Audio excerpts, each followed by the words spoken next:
sundalo, ikaw ay sundalo, buong tapang at taas ng kong isisigaw. Pag-ibig, kapayapaan at pagkakaisa sa bayan ang dapat mangibabaw.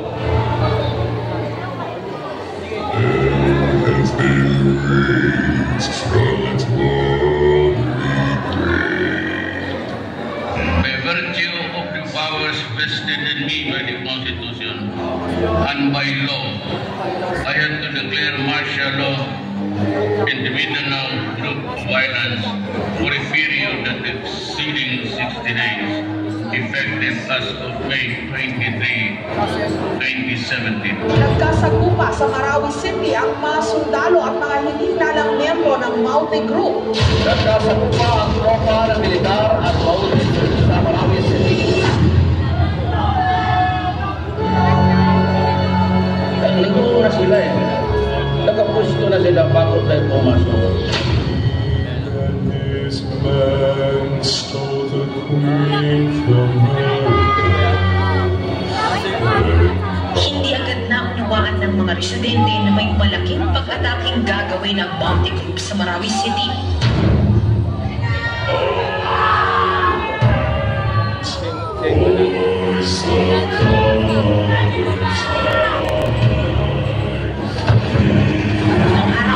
Makikita bilang residente nakatitig lang sa mga lalaking nakaitim.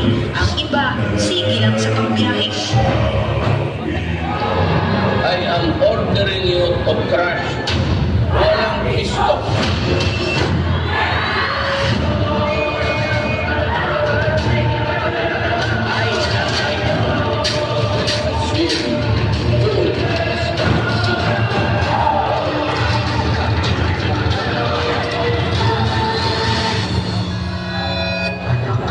Babalik na si Papa sa Marawi.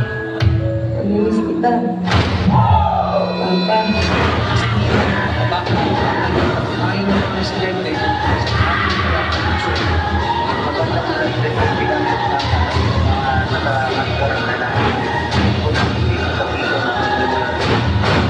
Ito ang kwento sa loob ng Marawi. Pero marahil ang pinakamatagal na gera sa Pilipinas sa kasaysayan sa loob ng isang lusa.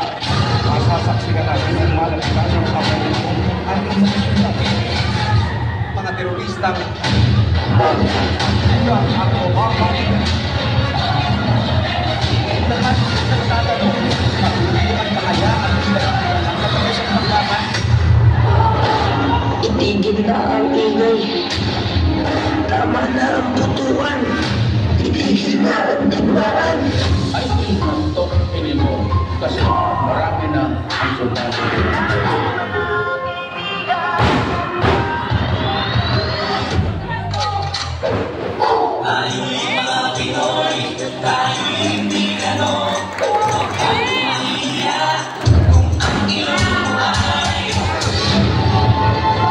Kung may isang bagay na napatunayan ng gera sa Marawi, ito ay ang pagtutulungan ano ang mga country.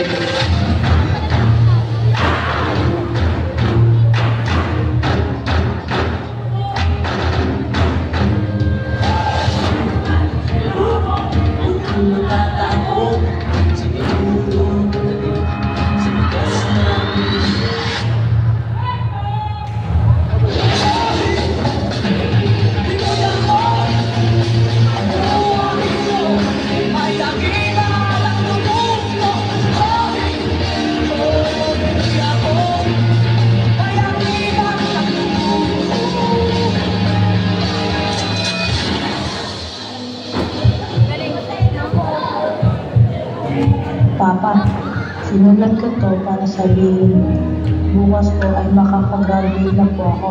Kayo po ang magsabi ng medalya ko ah. Ihintayin ko po kayo. Nagmamahal, anak.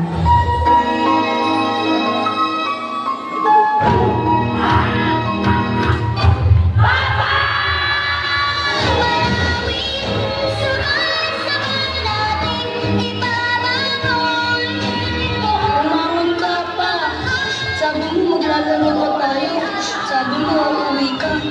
Gumising ka na dyan pa. Papa!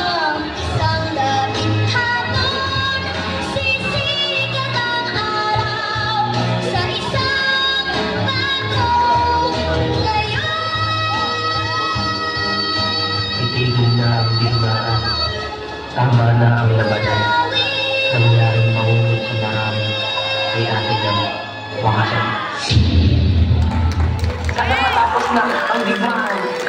Dahil kahit anong gawin mo, rebelde ka man o sundalo, kapwa Pilipino pa rin ang kalaban mo. Marawi darating din ang isang lapit hapon.